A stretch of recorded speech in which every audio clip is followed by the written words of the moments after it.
CM ಸಮಕ್ಷಮದಲ್ಲಿ ದರೋಡೆಯಾಗಿದೆ ಅಂತ ಹೇಳಬಹುದು. ಇದು ದರೋಡೆ ಬಗ್ಗೆ ಸುದ್ದಿಗೋಷ್ಠಿ ನಡೆಸಿ ವಿಪಕ್ಷ ನಾಯಕ ಆರ್ ಅಶೋಕ್ ವ್ಯಕ್ತಪಡಿಸಿರುವಂತಹ ಆಕ್ರೋಶ.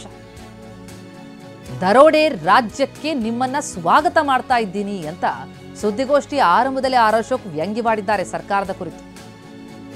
ದರೋಡೆ ಮೇಲೆ ದರೋಡೆಗಳಾಗ್ತಾ ಇದೆ. ಆ ವಿಚಾರಕ್ಕೆ ಸಂಬಂಧಪಟ್ಟಂತೆ ಬಿಜೆಪಿ ನಾಯಕ ವಿಪಕ್ಷ ನಾಯಕ ಆರ್ ಅಶೋಕ್ ವ್ಯಂಗ್ಯವಾಡಿದ ರೀತಿ ಇದು. ಹಾಲಿವುಡ್ ಸಿನಿಮಾ ರೀತಿ 5 ನಿಮಿಷದಲ್ಲಿ 15 ಕೋಟಿ ದರೋಡೆ ಆಗುತ್ತೆ. ಸಿಎಂ ಹೋಗ್ತಾರೆ ಅಂತ ಗೊತ್ತಿದ್ರೂ ದರೋಡೆ ಮಾಡಿದ್ದಾರೆ. ಪೊಲೀಸರನ್ನ ಕರೆದು ಅಸಹಾಯಕತೆ ವ್ಯಕ್ತಪಡಿಸಿದ್ದಾರೆ ಸಿಎಂ. ಸಿದ್ದರಾಮಯ್ಯ ಅಸಹಾಯಕ ಮುಖ್ಯಮಂತ್ರಿ, ಕನಿಕರ ಇದೆ ಅಂತ ಆರ್ ಅಶೋಕ್ ಹೇಳಿಕೆ ಕೊಟ್ಟರು. ಮಂಗಳೂರಿನಲ್ಲಾದಂತಹ ಘಟನೆ ಕುರಿತಂತೆ ಆರ್ ಅಶೋಕ್ ಅವರ ಪ್ರತಿಕ್ರಿಯೆ ಇದು. ಸರ್ಕಾರದ ವಿರುದ್ಧ ವ್ಯಂಗ್ಯವಾಡಿದ್ದಾರೆ. ದರೋಡೆ ರಾಜ್ಯಕ್ಕೆ ನಿಮ್ಮನ್ನೆಲ್ಲ ಸ್ವಾಗತ ಮಾಡ್ತಾ ಇದ್ದೀನಿ. ಕರ್ನಾಟಕ ಮತ್ತೊಂದು ಲಲ್ಲು ಪ್ರಸಾದ್ ಯಾದವ್ ಅವರ ಬಿಹಾರ ಏನಿತ್ತು ದರೋಡೆ ರಾಜ್ಯ ಅಂತೇಳಿ ಫೇಮಸ್ ಆಗಿತ್ತು. ಈಗ ಕರ್ನಾಟಕನೂ ಕೂಡ ದರೋಡೆ ರಾಜ್ಯ ಆಗಿ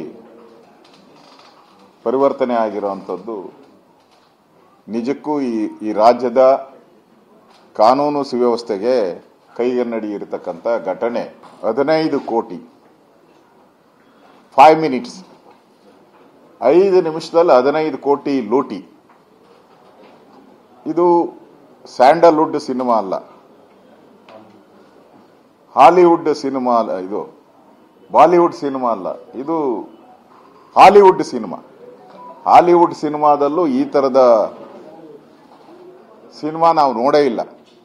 5 ನಿಮಿಷದಲ್ಲಿ 15 ಕೋಟಿ ಚಿನ್ನಾಭರಣ, ಸುಮಾರು 90 ಲಕ್ಷಕ್ಕೂ ಹೆಚ್ಚು ಹಣವನ್ನ ಲೂಟಿ ಮಾಡಿ ಸಿನಿಮಾದ ರೀತಿ ಪರಾರಿಯಾಗಿದ್ದಾರೆ. ಅದು ಸಿಎಂ ಅವರು ಹೋಗ್ತಾರೆ ಅಂತ ಗೊತ್ತಿದ್ದು ದರೋಡೆ ಮಾಡಿದ್ದಾರೆ ಅಂತ ಹೇಳಿದ್ರೆ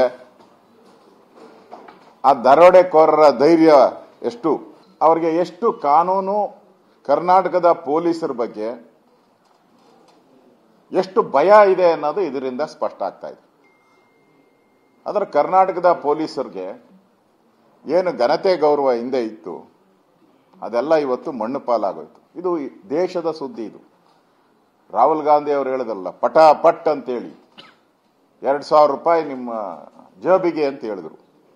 ಇಲ್ಲಿ 5 ನಿಮಿಷದಲ್ಲಿ ಪಟ್ ಅಂತೇಳಿ 15 ಕೋಟಿ ಚಿನ್ನಾಭರಣ ಲೂಟಿ ದರೋಡೆಕೋರರ ಜೋಬಿಗೆ. ಅಂದ್ರೆ ಮುಖ್ಯಮಂತ್ರಿಗಳ ಒಂಥರ ಸಮಕ್ಷಮ ಅಂತಾನೆ ಹೇಳ್ಬೋದು. ಅಂದ್ರೆ ರಾಜ್ಯದಲ್ಲಿ ಮುಖ್ಯಮಂತ್ರಿಗಳಿಗೆ ಯಾವ ರೀತಿ ಹಿಡಿತಾ ಇದೆ, ಅಧಿಕಾರಿಗಳ ಮೇಲೆ, ಸರ್ಕಾರದ ಮೇಲೆ ಹಿಡಿತಾ ಇದೆ ಅನ್ನೋದು ಒಂದು ಕೈಗನ್ನಡಿ. ಇದು ಹಾಡು ಹಗಲು, ಅದು 11 ಗಂಟೆ ಅಂದ್ರೆ ಪೀಕ್ ಅವರ್ಸ್ ಅಂತ. ಅಂದ್ರೆ ಎಲ್ಲ ಆಫೀಸ್ಗಳು ಓಪನ್ನು, ಎಲ್ಲ ಪೊಲೀಸರು ಬೀಟಲ್ಲಿ ಇರ್ತಾರೆ, ಎಲ್ಲ ಬಿಸ್ನೆಸ್ ಮ್ಯಾನು ರೋಡಲ್ಲಿ ಇರ್ತಾರೆ. ಬ್ಯುಸಿಯಾದಂತ ಸಮಯದಲ್ಲೇ ಯಾರು ATMಗಳಿಗೆ ಹಣ ಹಾಕಕ್ಕೆ ದುಡ್ಡು ತಗೊಂಡೋಗ್ತಾ ಇರ್ತಾರೆ ಆ ಸಿಬ್ಬಂದಿ, ಅವರನ್ನ ಗುಂಡಿಕ್ಕಿ ಕೊಂದಿದ್ದಾರೆ. ಒಬ್ಬರು ಸತ್ತಿದ್ದಾರೆ, ಇನ್ನೊಬ್ರು ಹೈದರಾಬಾದ್ ಆಸ್ಪತ್ರೆಯಲ್ಲಿ ಟ್ರೀಟ್ಮೆಂಟ್ ನಡೀತಾ ಇದೆ. ಅಂದ್ರೆ ಈ ರಾಜ್ಯದಲ್ಲಿ ಕಾನೂನು ಸುವ್ಯವಸ್ಥೆಗೆ ಏನಾದ್ರೂ ಕಿಂಚಿತ್ ಬೆಲೆ ಇದೆಯಾ? ಹಾಡು ಆಗಲೇ ಈ ತರ ATMಗಳ ಹಣವನ್ನ ಲೂಟಿ ಹೊಡಿತಾರೆ ಅಂದ್ರೆ ಇದು ನಾವು ಇನ್ನೇನಕ್ಕೆ ಹೇಳಕ್ ಸಾಧ್ಯ? ಇದು ದರೋಡೆ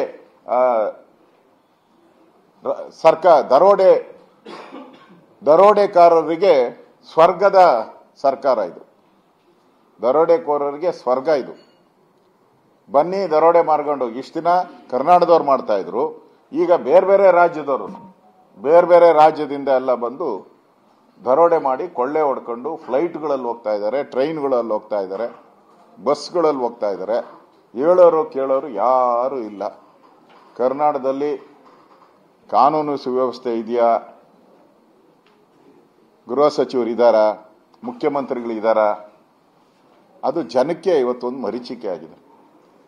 ಜನ ಇನ್ಮೇಲೆ ಅವರ ಯಾರ್ಯಾರು ಬ್ಯಾಂಕ್ಗಳಿಗೆ ಹೋಗ್ತಾರೆ, ಇನ್ಮೇಲೆ ಅವರೇ ಅವರ ರಕ್ಷಣೆಯನ್ನ ಮಾಡಬೇಕಾದಂತ ಪರಿಸ್ಥಿತಿ ಕರ್ನಾಟಕ ರಾಜ್ಯದಲ್ಲಿ ನಿರ್ಮಾಣ ಆಗ್ತದೆ. ಇನ್ಮೇಲೆ ಯಾರೂ ಕೂಡ ಹಿಂದೆ ಯಾರು ಹೋಗ್ತಾ ಇದ್ರಲ್ಲ ಬ್ಯಾಂಕ್ಗಳಲ್ಲಿ ಹಣ ಡ್ರಾ ಮಾಡಕ್ಕೆ, ಬಿಸ್ನೆಸ್ ಮ್ಯಾನ್ಗಳು, ರೈತರು ಬೇರೆ ಬೇರೆ ಹೋಗ್ತಾ ಇದ್ರು. ಅವ್ರು ಯಾರು ಕೂಡ ಈಗ ಆರಾಮ್ಸೆ ಹೋಗಿ ಡ್ರಾ ಮಾಡೋ ಅಂತ ಪರಿಸ್ಥಿತಿ ಇಲ್ಲ. ಇಡೀ ಕರ್ನಾಟಕ